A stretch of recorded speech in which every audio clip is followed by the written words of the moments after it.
नमस्कार, बहुत बहुत स्वागत है आपका। आप देख रहे हैं न्यूज़ 18 का डिजिटल प्लेटफॉर्म। मैं हूं आपके साथ ऋतु ज्ञानवानी। देश के लाखों केंद्रीय कर्मचारियों और पेंशन भोगियों के लिए एक बहुत बड़ी खबर है।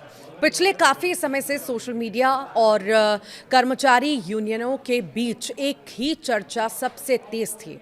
क्या 50% महंगाई भत्ता होने के बाद इसे बेसिक सैलरी यानी कि मूल वेतन में मर्ज कर दिया जाएगा? क्या 8वें वेतन आयोग के आने से पहले ही आपका सैलरी स्ट्रक्चर पूरी तरह बदलने वाला है? इस पर अब देश के वित्त मंत्रालय का एक बेहद ही महत्वपूर्ण और अंतिम फैसला सामने आ चुका है।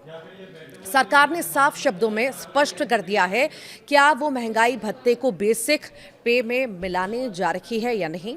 आज के इस वीडियो में हम इस पर पूरे गणित को समझेंगे, सरकार के तर्क को जानेंगे और ये भी देखेंगे कि इस फैसले का आपके बैंक अकाउंट में आने वाली सैलरी पर क्या सीधा असर होने वाला है। तो लगातार हमारे साथ बने रहिएगा। देखिए, जो है जानकारी ये है, इस पूरे मामले की गहराई को समझने के लिए हमें थोड़ा पीछे जाना होगा। जब भी देश में महंगाई बढ़ती है तो सरकार अपने कर्मचारियों के रहन सहन के स्तर को बनाए रखने के लिए महंगाई भत्ता यानी कि डियरनेस अलाउंस देती है।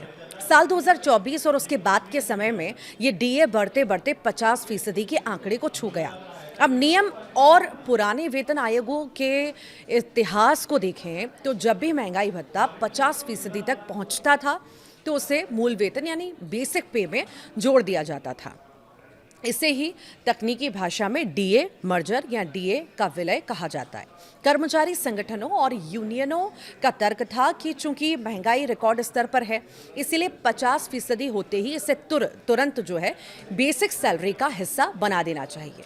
इससे कर्मचारियों का प्रोविडेंट फंड, ग्रेच्युटी और बाकी भत्ते अपने आप बढ़ जाते हैं। और इसी मांग को लेकर कई हफ्तों से वित्त मंत्रालय को ज्ञापन सौंपे जा रहे थे, लेकिन अब इस पूरी बहस पर पूरी तरह से विराम लग चुका है। वित्त मंत्रालय ने केंद्रीय कर्मचारियों की इस मांग को फिलहाल सिरे से खारिज कर दिया है। सरकार ने बेहद साफ और कड़े शब्दों में स्पष्ट किया कि फिलहाल अलग से किसी भी प्रकार के डीए मर्जर की कोई भी तैयारी नहीं है। यानी जो कयास लगाए जा रहे थे कि एक नोटिफिकेशन जारी होगा और आपकी बेसिक पे बढ़ जाएगी, ऐसा कुछ भी नहीं होने जा रहा। सरकार का कहना है कि 7वें वेतन आयोग की सिफारिशों में ऐसा कोई ऑटोमेटिक नियम नहीं था कि 50% डीए होते ही उसे मर्ज करना ही पड़ेगा। सरकार के इस आधिकारिक बयान ने उन लाखों कर्मचारियों को बड़ा झटका दिया है जो इस महीने से अपनी सैलरी में एक बड़े बम्पर उछाल की उम्मीद लगाए बैठे थे। अब सवाल ये उठता है कि सरकार ने ऐसा फैसला क्यों लिया और इसके पीछे पूरी तरह से आर्थिक समीकरण काम कर रहे हैं। अगर सरकार 50% महंगाई भत्ते को बेसिक पे में मर्ज कर देती तो सरकार के खजाने पर अचानक से अरबों खरबों रुपयों का अतिरिक्त बोझ आ जाता।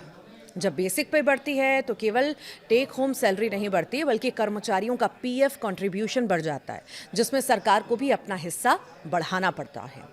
रिटायर होने वाले कर्मचारियों की ग्रेच्युटी और कम्यूटेशन की रकम भी भारी बढ़ोतरी इसमें भी होती है। और सबसे बड़ी बात, देश के करीब 50 लाख से ज़्यादा पेंशन भोगियों की मासिक पेंशन का बेस बदल जाता।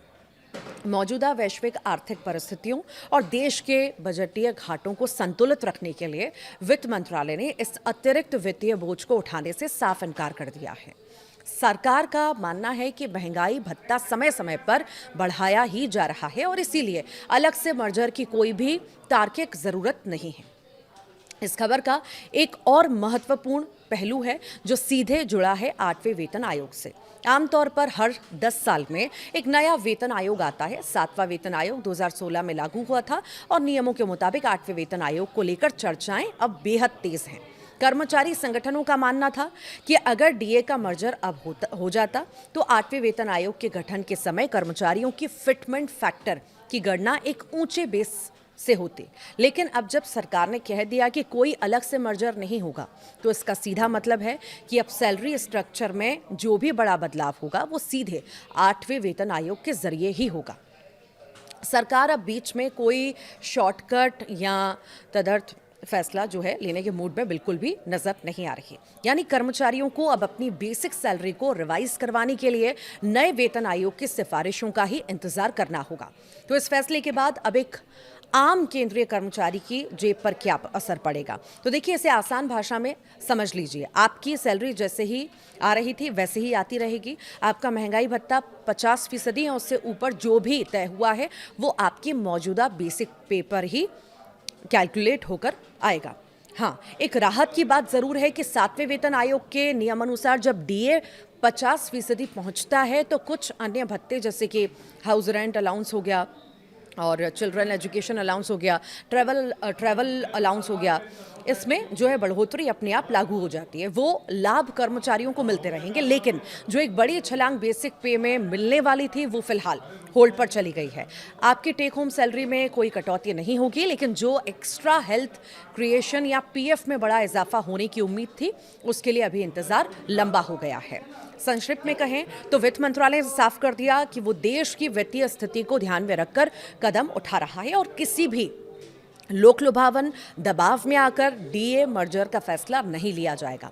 अब सभी की नजरें इस बात पर टिकी हैं कि सरकार 8वें वेतन आयोग के गठन को लेकर कब आधिकारिक घोषणा करती है और इस पूरे फैसले पर आपकी क्या राय है। क्या सरकार का यह कदम सही है या कर्मचारियों की मांग जायज थी? हमें नीचे कमेंट बॉक्स में जरूर बताइएगा।